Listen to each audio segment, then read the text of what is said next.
Menurut saya, Indonesia terancam oleh kelompok-kelompok Islam konservatif yang berpikiran tertutup dan tidak mau menerima keberagaman.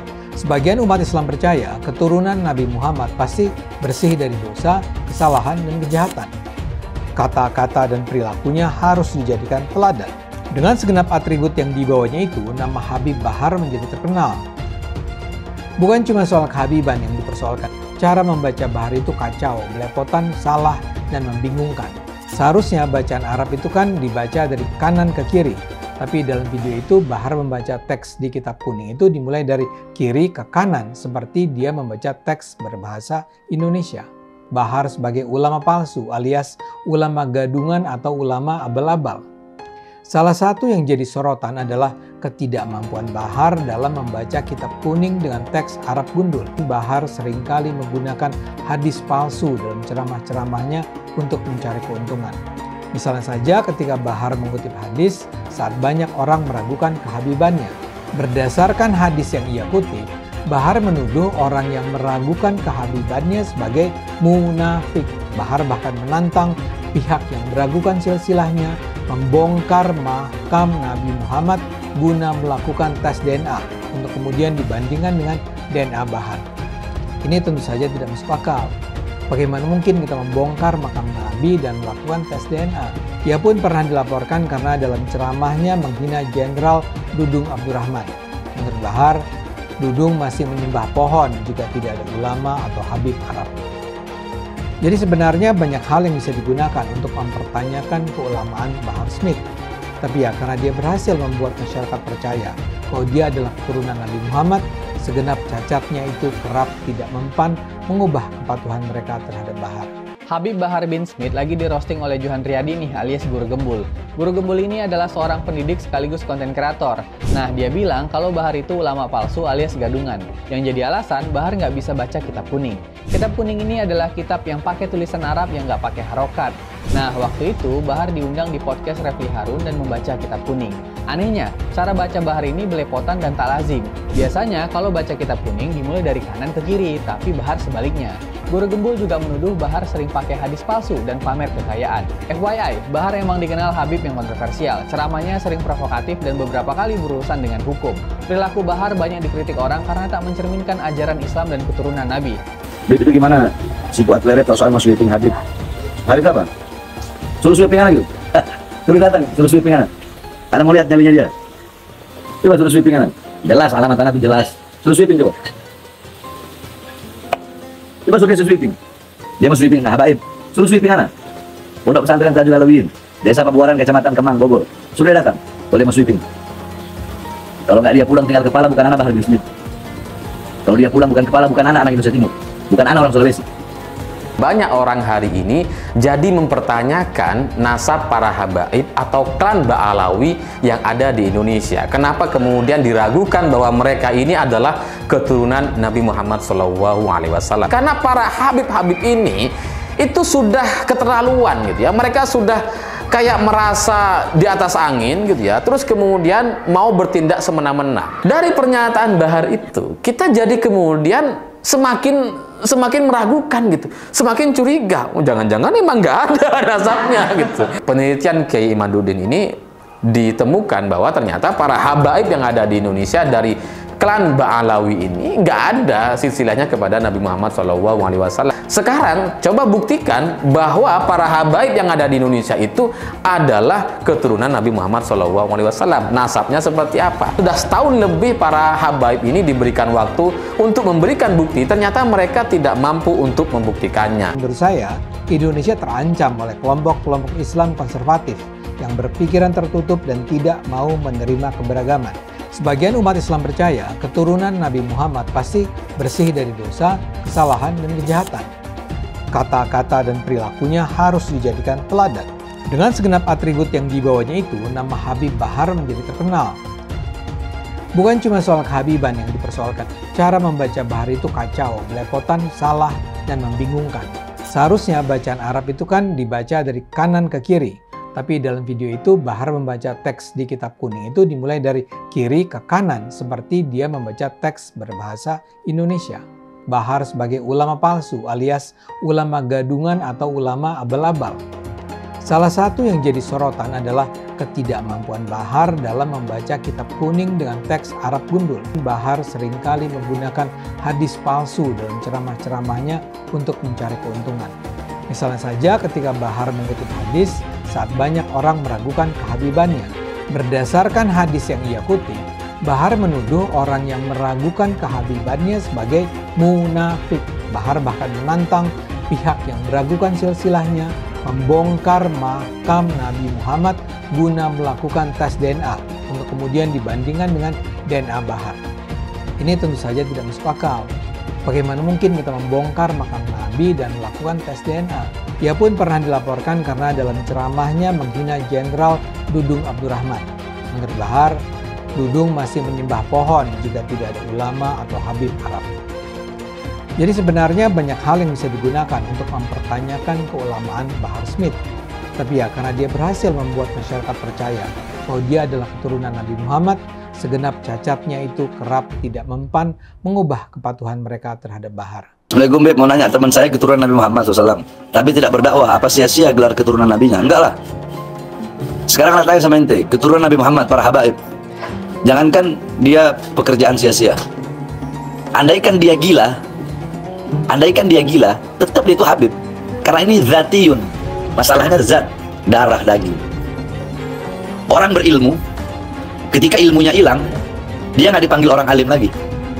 Tapi zuriyah Nabi, keturunan Nabi Muhammad, seorang habib, Sayyid Syarif, walaupun dia gila, tapi kehabaiban dia, kesyarifan dia, kesayyidan dia nggak hilang. Kenapa? Karena darah daging, zat. Seperti itu. Jumlah keturunan Nabi di Indonesia terputus nasabnya sehingga perlu diragukan. Perdebatan soal keaslian keturunan Nabi semestinya sudah cukup menyadarkan umat bahwa silsilah dicatat oleh manusia dan karenanya bisa mengandung gaib. Terbongkarnya jual beli gelar Habib merupakan bukti lain bahwa status Habib bisa saja didapatkan dari rekayasa. Karena itu, fanatisme terhadap keturunan Nabi patut dikritik. Hal itu juga mengingkari kodrat bahwa setiap manusia terlahir setara.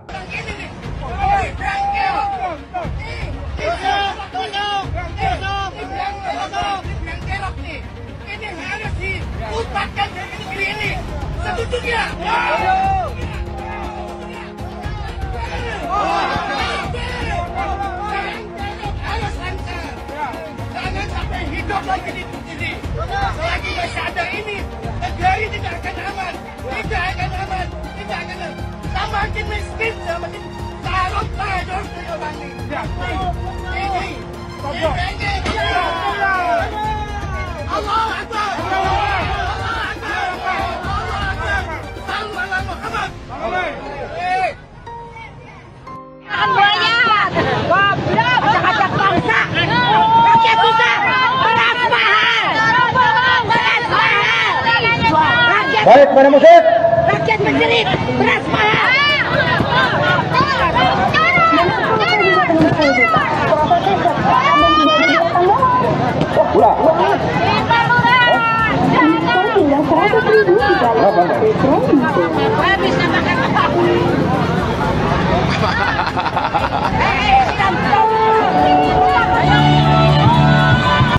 Tangkap Jokowi.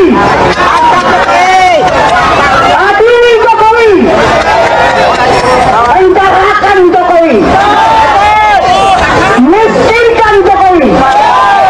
Cabut hak politiknya. Itu yang saya tuntut. Dan kepada paslon 2 Prabowo Subianto yang sudah bergabung dan mengikuti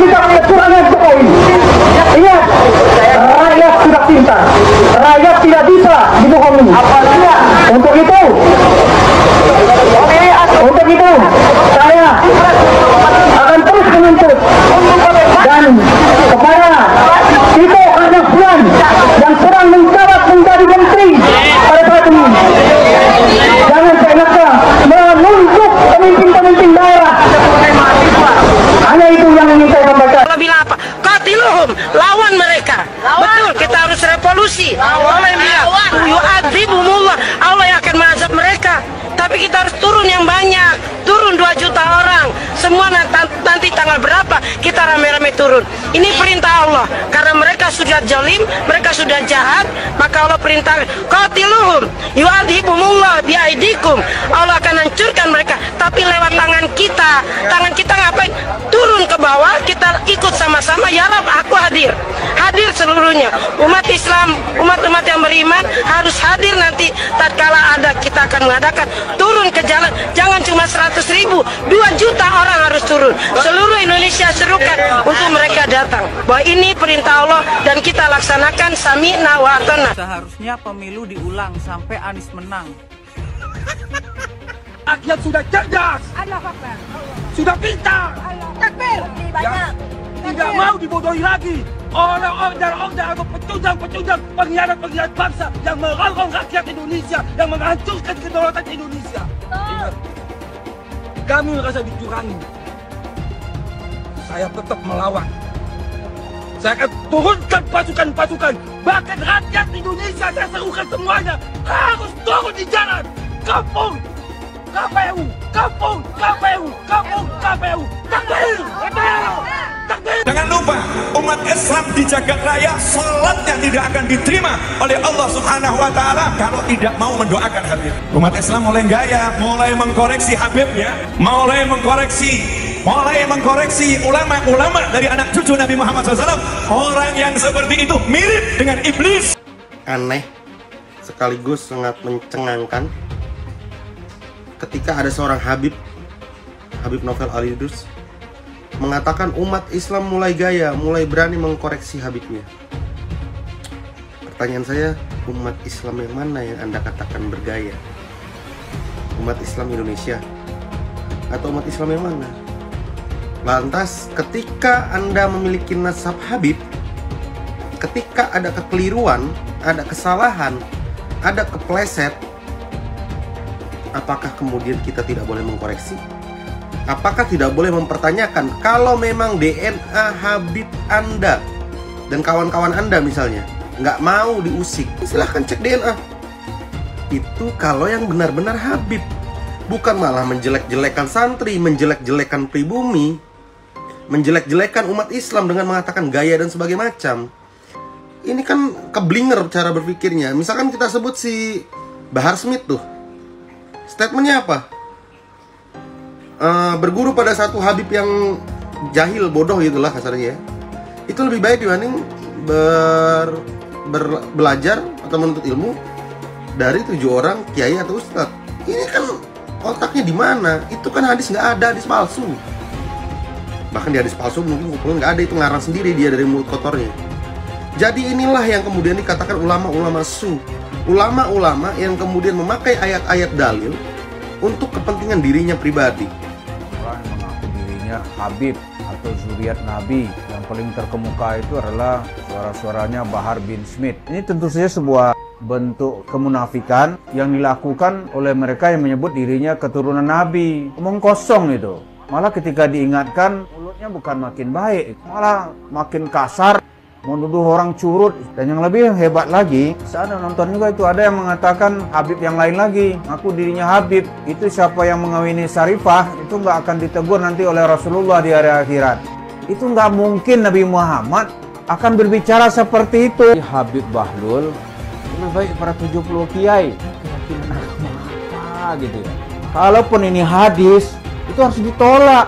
Nggak mungkin itu hadis, karena hadis harus korelasi dengan Al-Quran, dan yang kedua hadis itu harus cocok dengan logika. Ini nggak ada dasarnya, apalagi kitab gitu.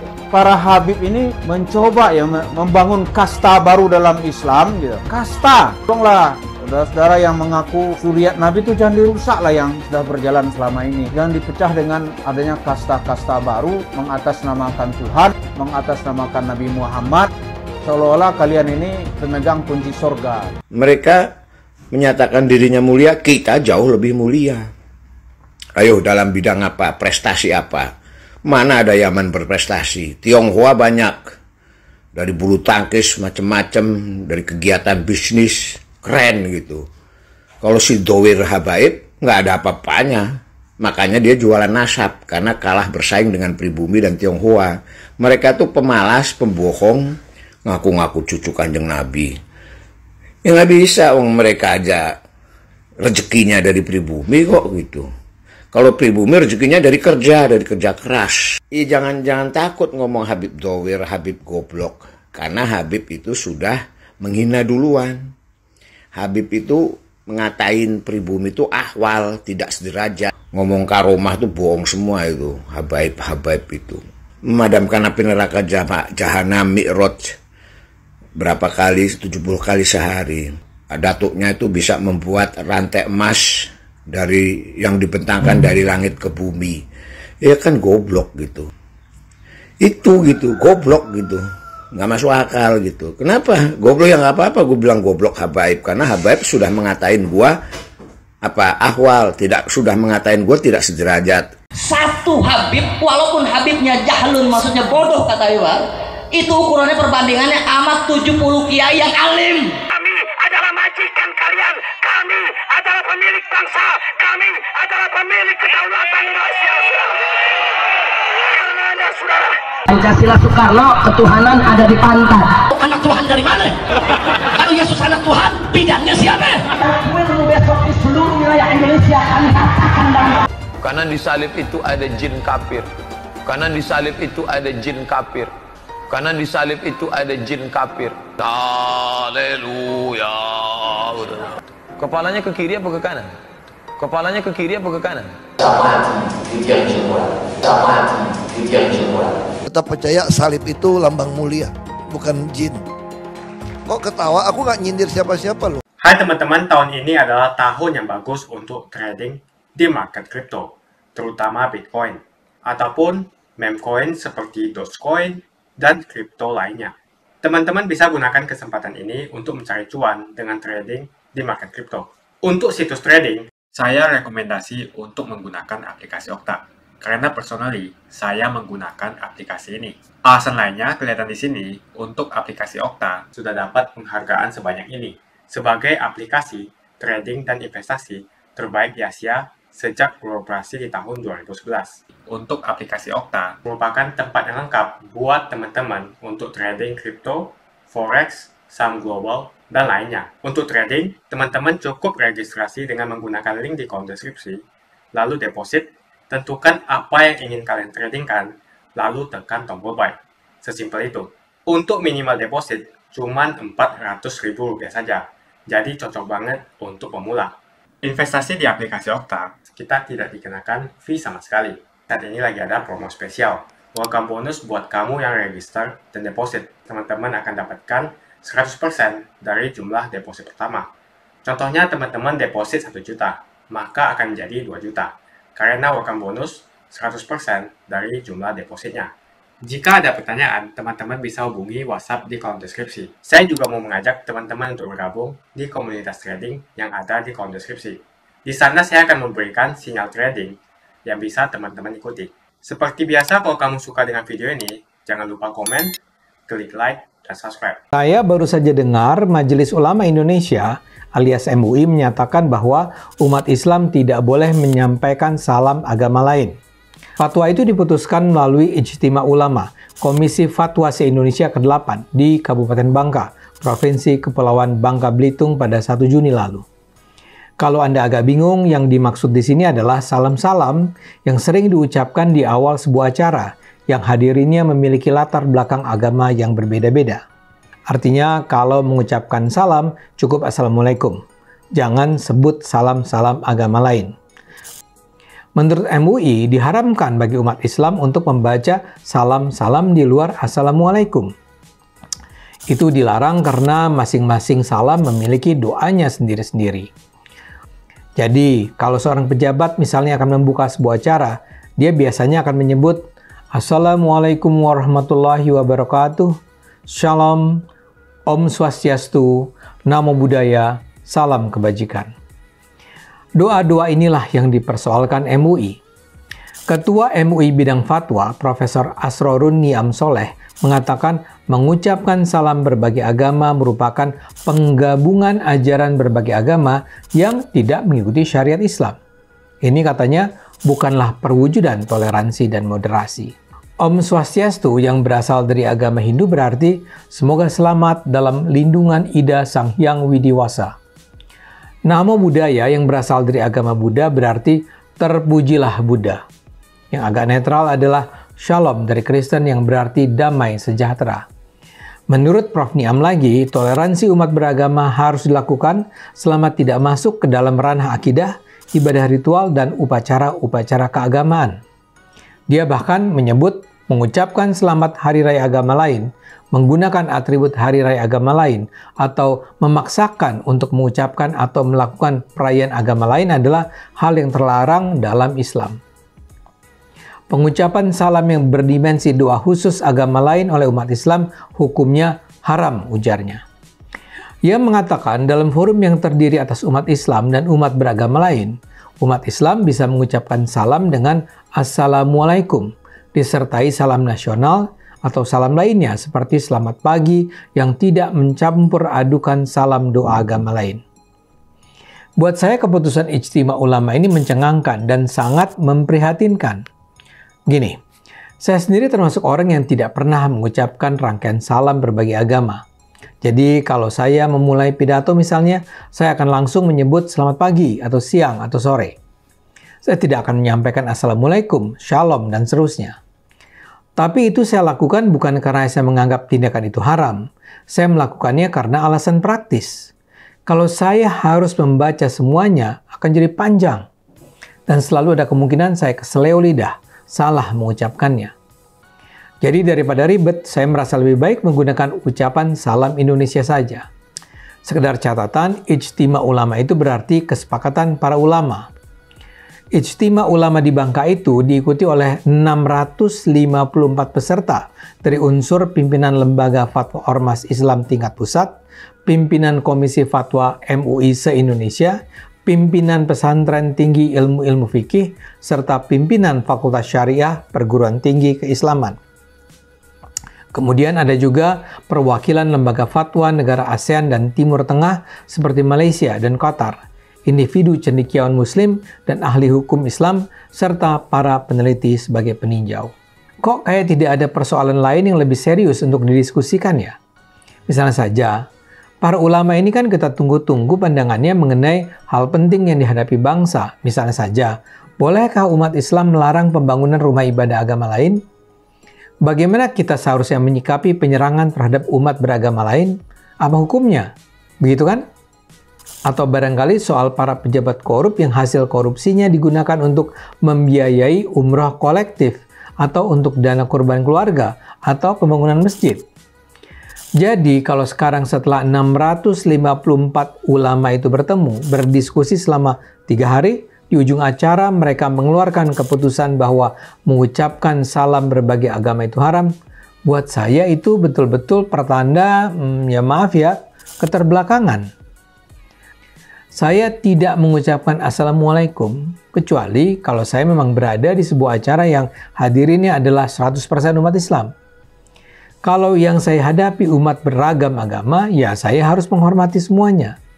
Caranya adalah dengan tidak menyebutkan satupun salam agama. Di sisi lain, pengharaman ucapan selamat agama lain ini mengesankan kesombongan umat Islam dalam melihat agama lain. Mengesankan eksklusivisme.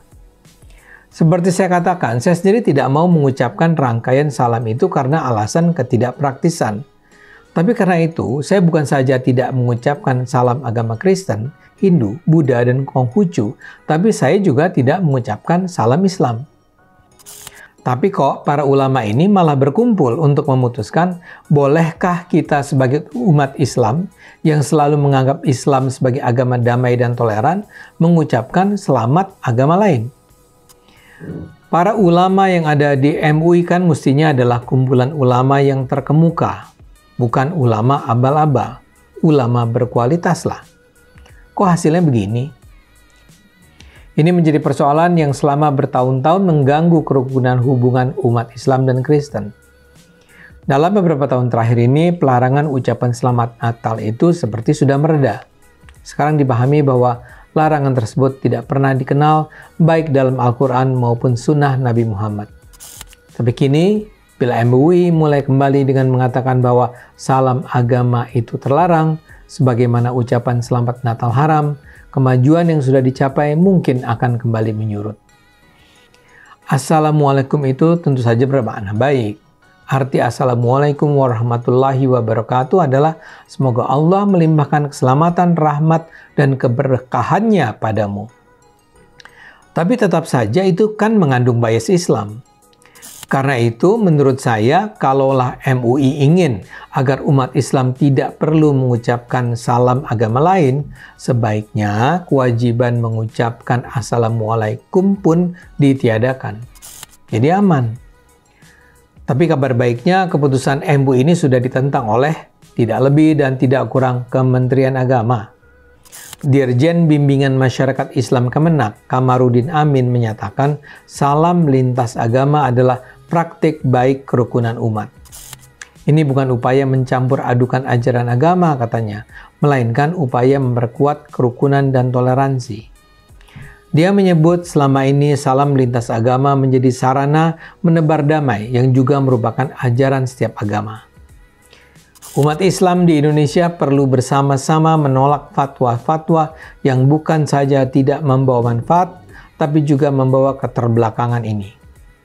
Mudah-mudahan MUI bersedia mengoreksi diri. Mengapa banyak betul yang cinta buta dengan Habib?